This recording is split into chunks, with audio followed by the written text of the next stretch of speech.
नमस्कार दोस्तों, हरे कृष्णा, राधे राधे। कैसे हैं आप सब लोग। विंटर की मॉर्निंग है और सुबह सुबह मैं पूजा कैसे करती हूँ आप सभी लोगों के साथ आज शेयर करने वाली हूँ। तो देखिए वीडियो में ना पूरा डिटेल्स में मैं बताऊँगी भी, दिखाऊँगी कि और साथ साथ में देखो कुछ कुछ आपको इस तरह का आपको ना कह सकते हैं कि काइंड ऑफ टिप्स बोल सकते हैं, जिससे आपकी पूजा भी थोड़ा आसान और पूरे नियम के साथ हो सके। जितना मुझे समझ में आता है मैं उतने हिसाब से करती हूँ। बाकी आप लोग मुझे बताना, अगर कुछ गलती भी होती है तो मुझे ज़रूर बताना कि ये चीज़ कैसे किया जाता है। ठीक है। तो देखिए यहाँ पे सबसे पहले मैंने चंदन तैयार करूँगी। तो सभी भगवान को चंदन का टीका लगता है, तो मैंने चंदन घिस के तैयार किया। रोली तैयार करके रखा है। और जो देवी होते हैं, जितनी भी हमारे इसमें माताएँ हैं, सभी को मैं रोली से टीका करूँगी और जितने भी भगवान हैं सबको चंदन से टीका करूँगी। सबसे पहला मेरा पूजा जो शुरू होती है ये भगवान श्री विष्णु नारायण और माता लक्ष्मी के साथ। माता लक्ष्मी, भगवान विष्णु जी की पूजा जो है आप लक्ष्मी प्राप्ति के लिए कर सकते हैं। आप जो है ना घर में सुख शांति के लिए, वैभव के लिए, और बहुत सारी चीज़ें रहती है। सिर्फ पैसे नहीं होती है लक्ष्मी की पूजा जो होती है ना, सिर्फ पैसे के लिए नहीं होता है। घर में एक मानसिक शांति के लिए, घर में एक परिपूर्णता के लिए भी होती है। तो मैंने दोनों रुमाल आज धो दिया था, तो ये एक दूसरी रुमाल मैंने निकाला।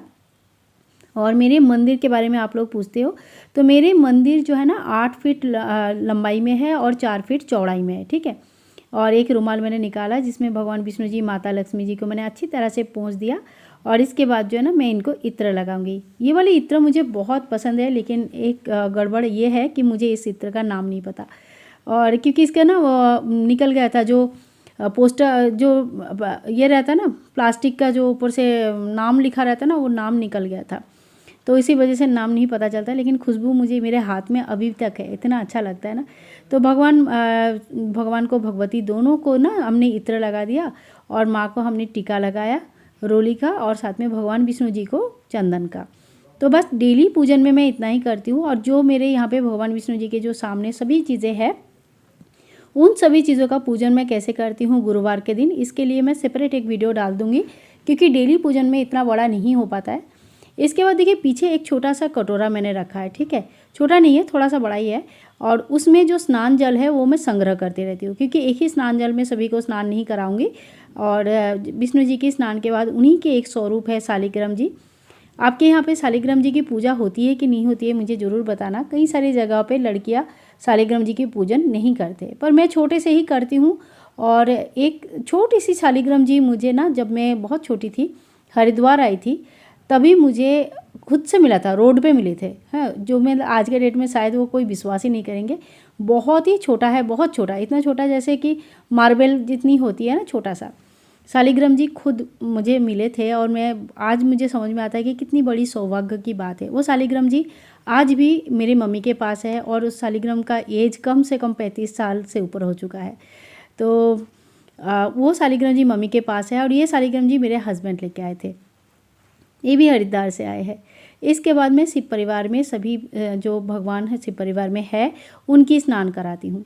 देखिए भगवान शिव जी के साथ माता पार्वती की पूजा आपको अपने, अगर अलग अलग मैं बता रही हूँ, देखो ऐसा है कि घर में जो देव देवी है सभी की पूजन करनी चाहिए। लेकिन अगर पर्टिकुलर किसी चीज़ के लिए आप पूजा करना चाहते हैं, जैसे अगर पति पत्नी का रिश्ता ठीक नहीं है, या तो फिर शादी रिलेटेड जो भी प्रॉब्लम है, माँ पार्वती के साथ भगवान शिव जी की पूजा आप ज़रूर करें।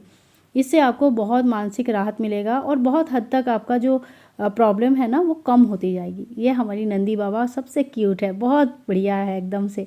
और इसके बाद ना सभी को हमने नॉर्मल जल से ही मैं स्नान कराती हूँ।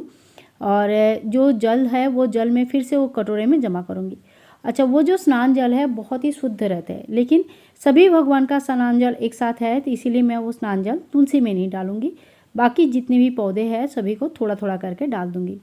तो बार बार आपको उठना नहीं पड़ेगा जल चेंज करने के लिए। ये एक बहुत ही मतलब हैंडी एक प्रोसेस है, जिससे आप बहुत अच्छे से एक ही जगह बैठकर पूजा कर सकते हैं। अब भगवान शिव जी को हम इत्र लगाएंगे। शिव जी के ऊपर इत्र लगाना बहुत अच्छा माना जाता है, खास करके अगर सावन के सोमवार के व्रत रखते हैं या सावन महीने में व्रत रखते हैं, शिवलिंग के ऊपर इत्र के मालिश आप जरूर करें, बहुत अच्छा रहता है। और धीरे धीरे आप इत्र सेवा लेके देखिए। एक दो सब्सक्राइबर ने मुझे मैसेज भी किया था, लिखा भी था कि दीदी मैंने इत्र सेवा शुरू किया है। मुझे बहुत अच्छा लगा सुनकर कि कोई अच्छी बात, जब हम सनातन धर्म के बारे में जानते हैं और दूसरों को उस बारे में हम बताते हैं। और दूसरा, जब सभी लोग जब उस चीज़ को फॉलो भी करते हैं ना, तो काफ़ी अच्छा लगता है। जहाँ पे मैं सही हूँ वहाँ पे आप हमें फॉलो करें, और जहाँ पे मैं गलत हूँ तो वहाँ आप ज़रूर टोकें और मुझे बताइए कि मैं कहाँ पे गलत हूँ, ताकि मैं भी ज़्यादा दिन तक गलती ना करूँ। और इसके बाद देखो सभी को हम ना टीका कर देंगे। और चंदन थोड़ा सा रह के ना, ठंडे के समय चंदन ना धीरे धीरे गाढ़ा हो जाता है, तो हल्का सा पानी हम इसमें डालेंगे और चंदन को फिर से थोड़ा सा पीस लेंगे। और अगर संभव है, देखो मैं भी पहले जॉब करती थी तो मेरे पास इतना टाइम बिल्कुल नहीं होता था। अब जो है बच्चे स्कूल चले जाते हैं तो मेरे पास थोड़ा सा टाइम बच जाता है, आराम से मैं ये चीज़ें कर सकती हूँ। तो मुझे ना 1 घंटे के आसपास लग जाता है पूरा पूजा करने में। तुलसी में जल देना, पौधों में जल देना, समस्त भगवान को स्नान कराना, भोग लगाना और लड्डू गोपाल जी की सेवा में सब मिला के लगभग 1 घंटा 40-45 मिनट से लेकर 1 घंटे तक लग जाता है। खूब जल्दी भी करूँगी तो आधा पौना घंटा तक तो होता ही है। ये है सिंदूर, ये मैं माता पार्वती को हमेशा चढ़ाती हूँ। आपसे भी यही बोलूँगी कि ये जो प्रसाद है ये अपनी मांग में ज़रूर भरें और डेली भरें, बहुत अच्छा रहेगा।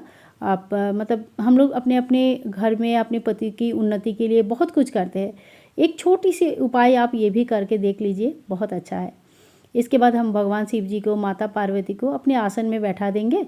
और भगवान शिव जी को मैं रुद्राक्ष की माला पहना के रखती हूँ। उनके लिए वही सबसे अच्छा जो श्रृंगार है भगवान शिव जी की, वो रुद्राक्ष की माला है। माँ पार्वती को मैं अलग से माला पहनाती हूँ। ये भगवान गणपति को भी मैंने अलग से एक माला पहनाया। मतलब जितना श्रृंगार हो पाता है डेली पूजन में उतना श्रृंगार मैं कर देती हूँ। तो ये हमारे शिव परिवार लग रहे हैं ना क्यूट। और यहाँ पे हमारे जो शिवलिंग है, शिवलिंग मैंने यहाँ पे रख देती हूँ, ठीक है। और शिवलिंग का आप पूछते हो तो शिवलिंग हमने कहाँ से लिया था, ये भी हरिद्वार से मेरे हस्बैंड लेके आए थे। और सभी का स्नान होने के बाद मैं लड्डू गोपाल जी की स्नान कराती हूँ। और एक बात और बता दूँ, माता रानी का और माँ काली का स्नान जो होता है ना, डेली नहीं होता है, वीकली बेसिस पे होते हैं। मैं आपके साथ ज़्यादा शेयर नहीं करती हूँ वो चीज़ें, क्योंकि माताओं का स्नान ज़्यादा शेयर नहीं करना चाहिए। कभी कभार मैं आप लोगों के साथ शेयर कर देती हूँ, इसीलिए मैंने माता के स्नान ज़्यादा शेयर नहीं करती हूँ, ठीक है। तो उनका रेगुलर स्नान मैं कैसे कराती हूँ वो भी आपको लास्ट में दिखाऊंगी और बताऊंगी, मतलब थोड़ी देर में दिखाऊंगी। यहाँ हमारे गोपाल जी का स्नान हो गया। और ये जो विंटर के समय है, इस समय मैं सभी को गर्म पानी से ही स्नान कराती हूँ। तो गोपाल जी का स्नान हो गया, इनकी पानी भी जो है ना गर्म पानी मैं यहाँ पे डाल दूँगी।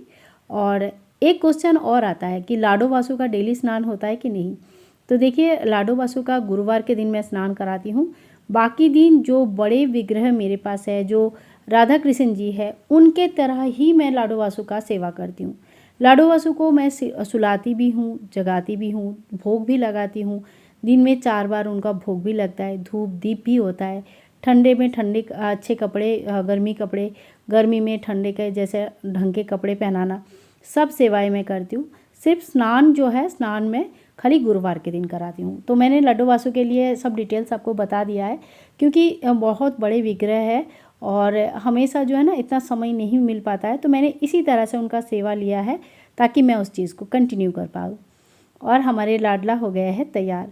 आज जो है ना इनको बहुत ही बढ़िया सा एक पोंचो पहनाऊँगी, पिंक और ग्रीन का ये है, और थोड़ा सा ना मैचिंग भी हो जा रहा है, सी ग्रीन और पिंक का, बहुत प्यारा लगता है। और अब लगाऊंगी टीका। तो देखिए, मोटा मोटी मेरा पूजा जो है ना भगवान का इसी तरह से होता है, जिसमें मैं सभी भगवान का पूजा कर लेती हूँ। और ये हमारी छोटी सी प्यारी सी नन्ही मुन्नी राधा रानी, इनकी भी स्नान हो गया है। और इसके बाद इनकी इत्र मालिश करूँगी, फिर अच्छे से कपड़े पहनाऊँगी, और फिर बिल्कुल सेम जैसे हमारे गोपाल जी सजते हैं वैसे ही उनको भी सजाती हूँ। गोपाल जी का सारे कपड़े जो भी है सेम साइज़ के हैं, हमारी राधा रानी भी। आप लोग पूछते हैं कि नंबर कितने हैं, तो देखिए नंबर तो मुझे राधा रानी का नहीं पता है। मुझे अपने गोपाल जी को मैं लेके गई थी, और अपने गोपाल जी अपनी राधा रानी अपनी पसंद से लेके आए हैं दुकान में। उनको यही राधा रानी पसंद आया था, तो यही राधा रानी मैं लेके आई थी, ठीक है। तो साइज़ वगैरह नहीं पता मुझे। अब रोली की टीका कर दूँगी। जय माँ राधा रानी, जय राधा रानी की जय हो, जय राधा रानी की जय हो। और आज मैं जो आपको पूजा दिखा रही हूँ, तो आज मैं काफ़ी सारी चीज़ें बोल बोल के आपको पूजा दिखा रही हूँ। लेकिन जब मैं पूजा करती हूँ तो जिनकी भी पूजा करती हूँ उनके नाम का जय जयकार लगाते हुए, जैसे गणेश जी की पूजा करेंगे तो ओम गांग गणेशाय नमो, ओम गांग गणेशाय नमो। गोपाल जी की पूजा करेंगे तो ओम भगवते वासुदेवाय नमो। इस तरह से पूजन करती हूँ। तो देखिए, ये जो मेरे पास एक है, ठीक है, ये जो इसमें गंगा जल और इत्र मिलाकर मैं रखा है, इससे थोड़ा छिड़कती हूँ पूरे मंदिर में और स्नान का भाव कर लेते हैं, ठीक है। क्योंकि सभी भगवान का स्नान कराना नहीं हो पाता है। जो बड़े विग्रह है राधा कृष्ण जी की, उनकी भी डेली स्नान नहीं होती है। तो जब तक मेरी समस्त पूजा चल रही है ना, तब तक मेरे सामने वाला टेबल लगभग भर जाता है सारी चीज़ों से। तो अब मैं एक एक करके वो सारी चीज़ें वापस रखूँगी। तो आप लोग भी जब पूजा करते हैं ना, उसके बाद ना तुरंत सारी चीज़ें अपनी जगह पे वापस रख दीजिए, नहीं तो बहुत फैला जाता है और बाद में चीज़ें मिलती नहीं है। ये जो एक थाली है जिसमें मैंने सभी भगवान का स्नान कराया, इस थाली में मैं कुछ सामान रखती हूँ, वो भी मैं आपको बताती हूँ कैसे अरेंज करती हूँ चीज़ें और ऑर्गेनाइज़ कैसे करती हूँ, क्या सामान रखती हूँ। तो हर चीज़ आपको आज ना पूरा पूजा का डिटेल्स मैं आपको देने वाली हूँ कि पूरा पूजा मेरा किस तरह से होता है।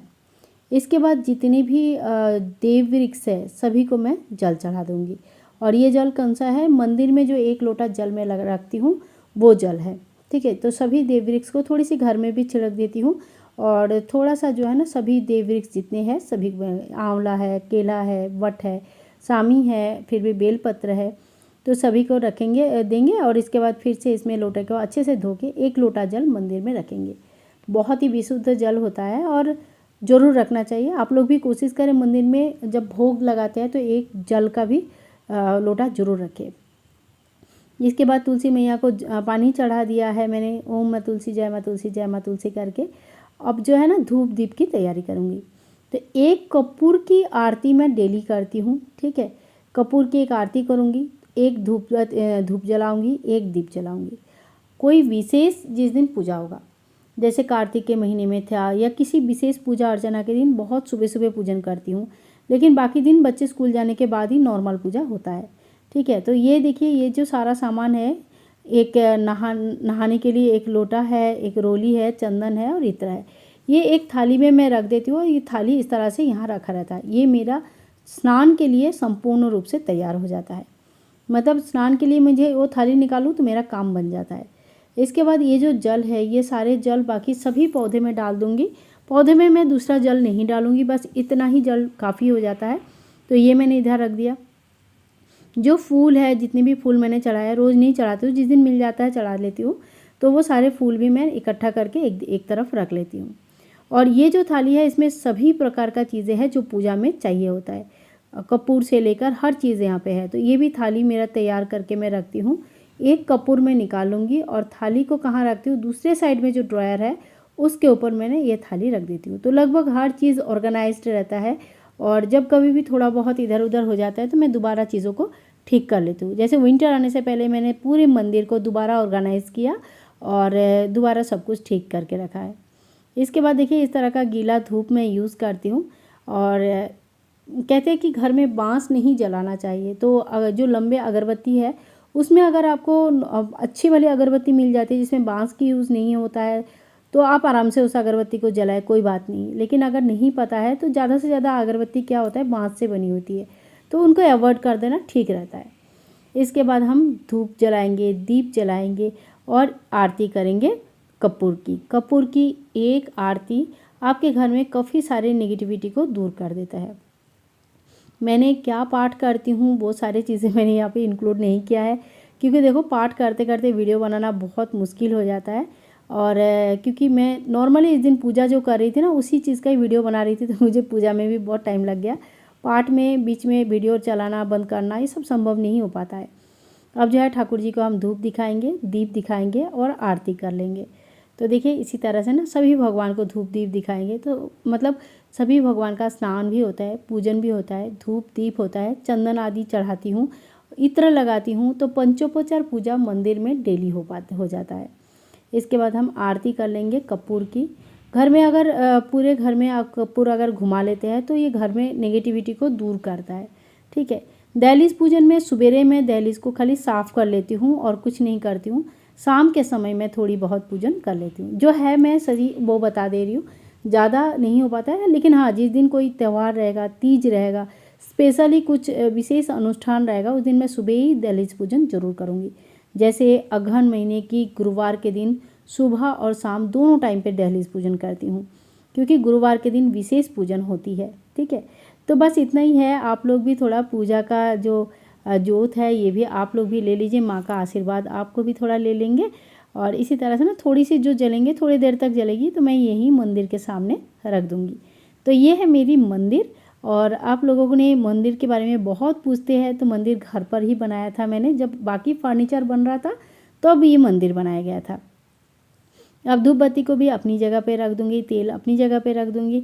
और ये है हमारा भोग प्रसाद आज। तो लाडो वासु के लिए यहाँ पे मैंने भोग लगाऊंगी, क्योंकि लाडो वासु यहाँ पे बैठते हैं, उनके थोड़ा जगह ज़्यादा चाहिए बैठने के लिए, तो उनके लिए मैंने अलग से व्यवस्था किया है। और यहाँ पे एक मंदिर में भोग लगाऊंगी सभी भगवान के लिए, ठीक है। अब क्योंकि हमारे यहाँ पे विष्णु जी है, नारायण जी है, साथ में शिव परिवार भी है, तो एक तुलसी के पत्ते मैंने अलग से जो है ठाकुर जी के लिए लगा दूँगी, क्योंकि भोग में तुलसी के पत्ते हम नहीं लगा सकते, बाकी सभी भगवान है इसीलिए, ठीक है। तो देखिए यहाँ पे मैंने तुलसी के पत्ते लगा दिया, और इसी तरह से मेरा पूजन जो है समाप्त हो जाती है। साथ साथ में टेबल भी देखिए एकदम खाली हो गया है, पहले कितना बिखरा हुआ दिख रहा था, आपने ये देखा होगा शुरू में। और ये जो फूल है, इस फूल को मैं सुखा देती हूँ। तो बाहर एक मैंने प्लास्टिक का एक बॉक्स टाइप का रखा है, जिसमें चलिए मैं जाके दिखाती हूँ, जो तुलसी के सामने मैंने रख के रखा है। और यहाँ पे जो है ना, मैं रोज़ जमा कर देती हूँ फूल। तो देखो यहाँ पे जो नीचे सूख जाता है, थोड़ा सा इसको हिला देते हैं कभी कभी, ऊपर नीचे कर देने से क्या होता है, सूखा जो ज़्यादा सूख गया है वो नीचे जाता है, जो कम सूखा है ऊपर आते हैं। तो इसी तरह से फूलों को मैं सुखा देती हूँ। एकदम जब सूख जाएगा तो इसको पाउडर बनाकर चाहे तो आप किसी भी पेड़ पौधे में डाल सकते हैं, खाद बन जाता है। तो दोस्तों इसी तरह से मेरा डेली का पूजन रहता है। ये मेरी मम्मी है, पहले के वीडियो है, मुझे देखना बहुत अच्छा लगता है, इसीलिए कभी कभार कोई वीडियो में मैं ऐड कर देती हूँ, कि मुझे ना बहुत अच्छा लगता है, मुझे बहुत मिस करती हूँ मैं अपनी मम्मी को। तो अभी कभी दोबारा आएंगे पता नहीं, जब भी आए थे मुझे बहुत अच्छा लग रहा था, अभी दोबारा आएंगे तभी पूजा करते हैं, बड़े मन से पूजा करते हैं। तो मेरे डेली का पूजा आप लोगों को कैसे लगा ज़रूर बताना, अच्छा लगे तो please like share and comment, channel को सब्सक्राइब करके